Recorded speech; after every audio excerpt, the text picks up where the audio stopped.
George Galloway has been sacked from his talk radio show with immediate effect for a tweet after the Champions League final in what Tottenham have branded blatant anti-Semitism. Well, the tweet read, "Congratulations to the great people of Liverpool, to the memory of the socialist miner Bill Shankly, to the fallen 96, to those who fought for justice for them and to the Liverpool dockers. Hashtag no Israel flags on the cup."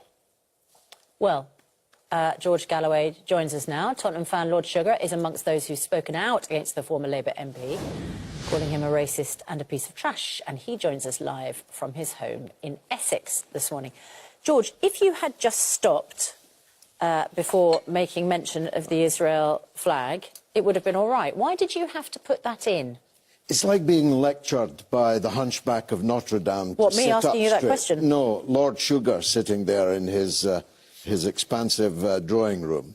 This man who tweeted the most outrageous, racist trash at the time of the World Cup about the Senegal football team. To answer your question directly, I call out the Israel flag every time I see it. Whether Tommy Robinson and the EDL are carrying it, or the loyalists in East Belfast, or the football fans at Rangers or at Tottenham Hotspur. Why do you call out the Israel flag? Because it is an Israel flag. But why do you call it out? Why do I call it out? Because it's the flag of apartheid. I have spent 45 years fighting for the Palestinian people. So if you feel like me, and millions do, I assure you, including many watching this morning, you have to call it out. But you also know, George, you also know that Tottenham Hotspur has famously a very large Jewish following. Many of the fans will show an Israel flag from time to time. They're very proud of it. They're very proud of their Jewish heritage. And there's no doubt that when you first see that tweet that you do, as Tottenham Hotspur rightly said, as Ľùťfùr and other prominent Jews in this country have said, it just looked blatantly anti-Semitic. What's Israel got to do with Judaism? Many Jews in Britain and in the world are completely against Israel. And many are not. Well, and many are not. And I'm against Israel. But you're entitled There's no point in arguing about this, Piers. You know my position, I know yours.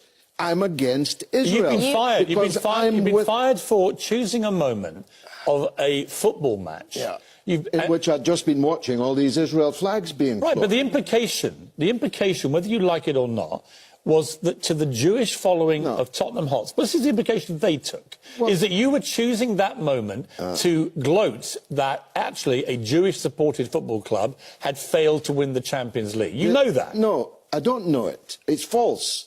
This is not Alice in Wonderland where you get to choose what words mean whenever you like. The words are the words. You've been fired for those words. Well, look, I haven't been paid for more than 2 months, and my producer got sacked on Friday night before the show, so there's much more to this than you know, but you will know all of it. Ever since Ofcom found against my show some months ago on the Skripal affair and on the Jeremy Corbyn affair, 2 counts, the show's been in special measures. But I don't want to dwell on talk radio because I've already moved on. But many people see the delegitimization of the Israeli state as anti-Semitic. Well, that your issue is a trick. It's a trick. With Jewish people. It's a trick that they play, and they always play it. Who said that to me? Shulamit Aloni, a cabinet minister in an Israeli government, over dinner in her house in Tel Aviv. You can have an issue with the Israeli government or the Israeli leader, but why an issue with the Israeli... Because it's a trick they Israel play. As a country. They brand anyone who supports the Palestinians as an anti-Semite. She told me, it's a trick we play. Now, they've done it to Jeremy Corbyn, they've done it to Bernie Sanders, to Chris Williamson, a list as long as you're but it doesn't wash much but anymore. George, here's what doesn't wash either. And listen, I've known you a long time. I like you personally. I respect you in many ways, right? On this, as an Arsenal fan, I've got no truck with Tottenham fans whatsoever, except this. Arsenal has a large Jewish following too, right? We're 2 North London teams set in areas with lots of Jewish people living them, right?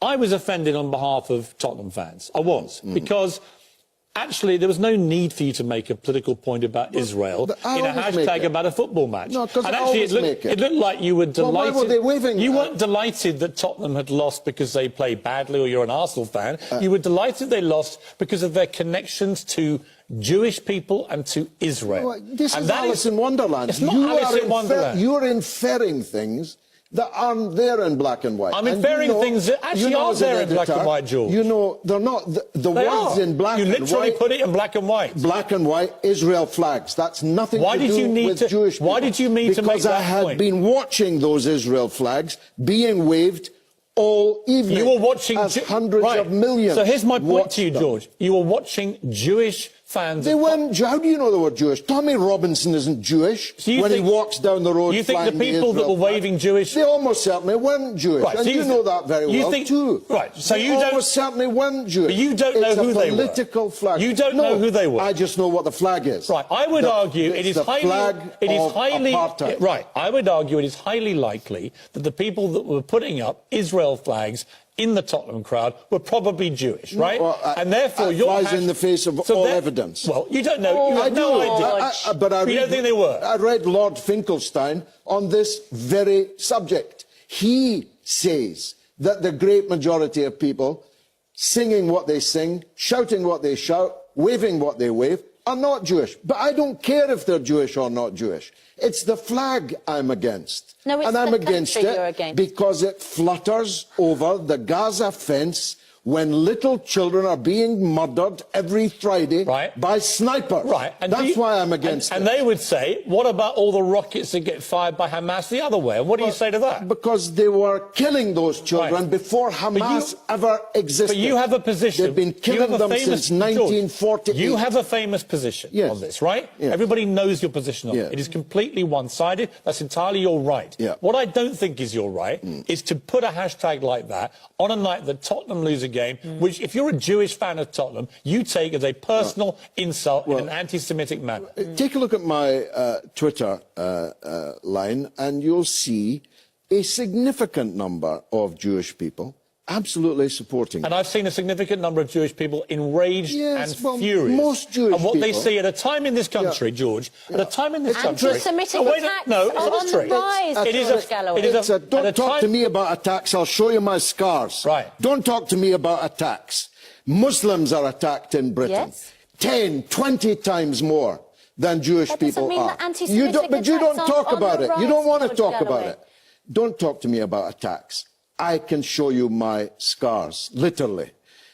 Anti-Semitism, anti-Muslimism, anti-Blackism, anti-Irishism are foul, evil poison. All of them. And the difference is I stand against all of it. All right. All of it. All right, George, thank you. We're going to go to Lord Sugar now. Lord Sugar, former chairman of Spurs. You were brought up in a Jewish family. You've heard what George Galloway has to say. What do you say about this? Well, he's talking a load of garbage, as usual. First of all, Piers, you've been to Tottenham with me when I've invited you there with your dad. I was at the Champions League game this week. I walked with 1,500 Tottenham fans and Liverpool fans from where they dropped me off because we couldn't get the car straight up to the thing. I did not see, and I have never seen, an Israeli flag flown. There was no Israeli flags with the fans. The fans had their blue and white stuff, they had all that. Never seen an Israeli flag flown. So he's a bloody liar, a total liar. He's hanging on the Israeli flags being flown. You ever heard of Google? A complete Just Google it and you'll see hundreds of them. All right, Lord Sugar, let me ask you... Just shut your mouth. Just shut your mouth for a minute. Let's keep it Just civilised. shut your mouth for a minute and let Let someone else Lord talk. Sugar, let me ask you this. Just shut your mouth for a minute. Let me ask you this. On the assumption that Israel flags have occasionally been flown in Tottenham crowds, right? Let's assume that for a moment. Would you find what George Galloway said about Israel as a state and its flag, why is that anti-Semitic to you? Well, look, first of all, Piers, what his opinion is on Israel, which is a separate country to England and Palestine, that's his opinion. He's entitled to it, OK? The fact that he put it in a tweet associated with the Champions League game was for one reason and one reason only. He is an anti-Semite, as simple as that. Everybody knows, as you've quite rightly stated, that we have a great following of Jewish fans, just like Arsenal do, because we're in North London, okay? So it was absolutely designed to show that he's an anti-Semite, because what has Israel got to do with the Champions League game? What has Israel got to do with, and Palestine problem got to do with a game of football between us and Liverpool? It was absolutely designed to mean what it does and what everybody else has interpreted it to be. He's an absolute vehement anti-Semite. Bottom line, end of story. And that's why we're all so upset about it. He said, and he has a point, that you yourself tweeted something that many people took, it was a joke, as you put it, but many people took it as racially insensitive and bordering on racist. What do you say to that? Yeah, I mean, I remember that occasion last year. It was a terrible mistake. It was meant as a joke, a bit like, you know, it was meant as a joke. We've spoken about it before. I apologised immediately.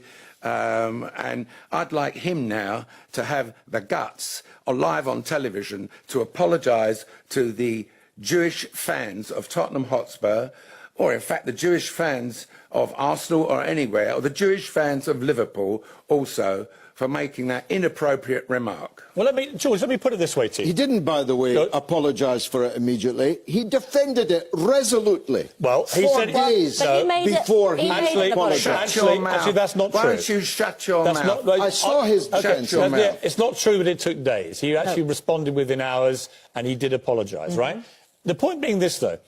Let's reverse this situation for a moment, right? Let's say that there was an Arab football team that had got to the Champions League final, right? And when they lost, Lord Sugar had tweeted, at least we won't see any Palestine flags flying, right, on the cup. You would have been outraged and offended. Yes, you would. Why pretend otherwise? You would have said that was a Jewish attack on the Arab people. My team, Celtic, got heavily fined because a significant section of the Celtic crowd waved Palestinian flags. If Alan Sugar had said, if Celtic, in the unlikely event, had lost a cup final, there'll be no Palestinian flags on the cup, that would have been an attack on the Palestinian political entity and its flag.